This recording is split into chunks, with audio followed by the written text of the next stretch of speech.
Hey, so in March I read 8 books. 5 of these books I read for the plug-in readathon, so I've already talked a bit about those in a different video.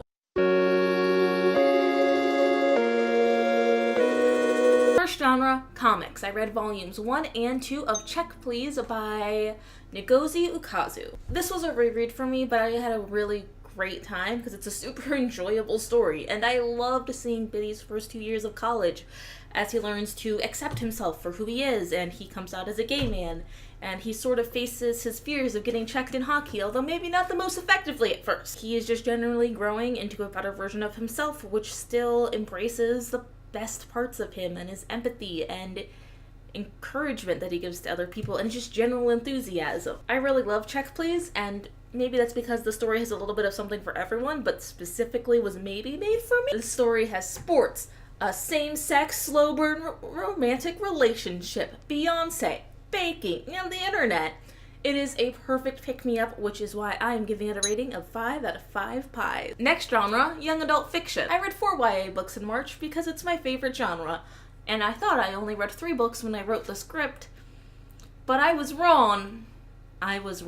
First up, a collaboration. You Know Me Well by Nina LaCour and David Levithan. The story is told in alternating points of view between Kate, who ran away from her chance to meet the girl of her dreams and who she has loved from afar for ages, and Mark, who is in love with his best friend Ryan, who doesn't actually appear to love him back, but Mark isn't getting that message. Kate and Mark meet on the first night of Pride after sitting next to each other in math class for an entire school year and not paying attention to each other. When they meet at Pride, something shifts and they become really close to each other. In a short amount of time, they get to know each other well and develop an intimate and meaningful friendship, because sometimes when you take the time to actually notice people in your life, it lets you connect with them in what feels like an instant, and you cannot believe that you haven't been friends this whole time. And this story reminded me of what a few of my friendships felt like, especially the ones that started when I was about that age. I'm giving it 4 out of 5 pride flags. The second YA story, Dumplin' by Julie Murphy. Dumplin' is about Willow Dean Dixon, a fat girl who, despite her beauty queen mother, has always felt really comfortable in her own skin and with her body. But then she starts working at a fast food restaurant where she meets Beau,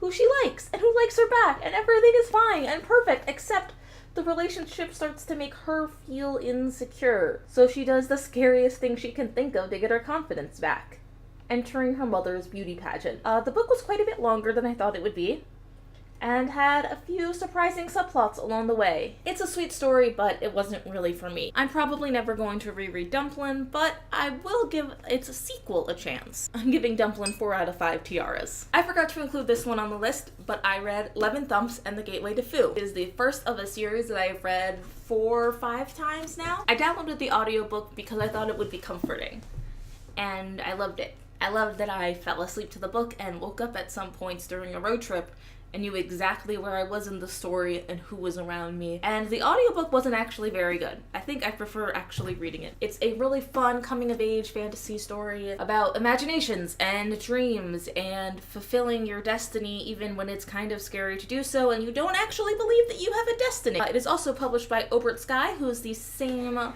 writer who has working on the Wizard for Hire series that I've been reading as well. The last YA book I'm going to talk about is The Statistical Probability of Love at First Sight by Jennifer E. Smith. This book was super popular as a YA romance when it first came out in 2012. The story is about Hadley, who missed her flight to her father's wedding, which is in London. And Hadley ends up meeting Oliver, who is on the next flight, and he's an adorable and almost perfect British boy. They bond in the airport, and then over the duration of their transatlantic flight, and then lose track of each other in customs. The whole story takes place in 24 hours, so it is basically just a really long and extended meet cute. It was fun and fluffy and filled with some of my favorite parts of young adult romance and of romance stories in general. It was sweet, it was kind, and it was filled with quite a few misunderstandings. Maybe not for me. I think I was a little too old for this book, but I'm giving it 3 out of 5 airplanes. I'm going to count Anne of Green Gables as being in the genre of classic books. It could also be considered a children's book.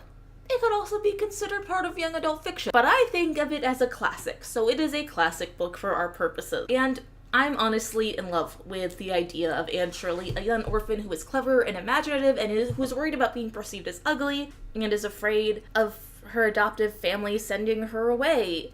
Even though Matthew and Marilla Cuthbert obviously love her almost instantaneously. I'm still mad at L.M. Montgomery for the way that they ended this book, but L.M. Montgomery has been dead for over 70 years, so I don't think she particularly cares that she made me mad and has emotionally devastated me with her work of fiction. Still mad, though. I'm giving Anne of Green Gables 4 out of 5 flowers, because I really enjoyed most of it, until that last bit. Last genre, nonfiction.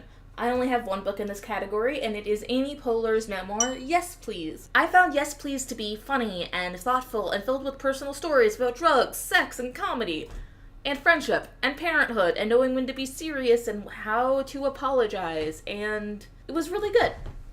It was very honest. This book does mention Louis C.K. and some of the other men who were cast in Parks and some of that made me uncomfortable given what we now publicly know about some of these men. But this book was published in 2014 before we, and presumably Amy Poehler, knew about any of these men's conduct. I found Yes Please to be funny. I think it's good comedy, but I don't think it was always meant to be comedy, because it's mostly Amy Poehler talking about her life, the way that you would suspect she talks about life with her friends. Clear and straightforward, and I appreciate her for that. I'm giving this book 4 out of 5 waffles. I read 8 books in March, in large part thanks to the Plug and Readathon, which I'm very happy I participated in. That was 2 comics, 4 young adult novels, 1 classic, and 1 piece of nonfiction. A pretty fun and productive month for me. That's all for me for now, but if you have an idea of what I should read next, let me know in the comments. And if you want to see more from me, you can subscribe, watch another video of mine, or support me on Patreon. And hey, I love you.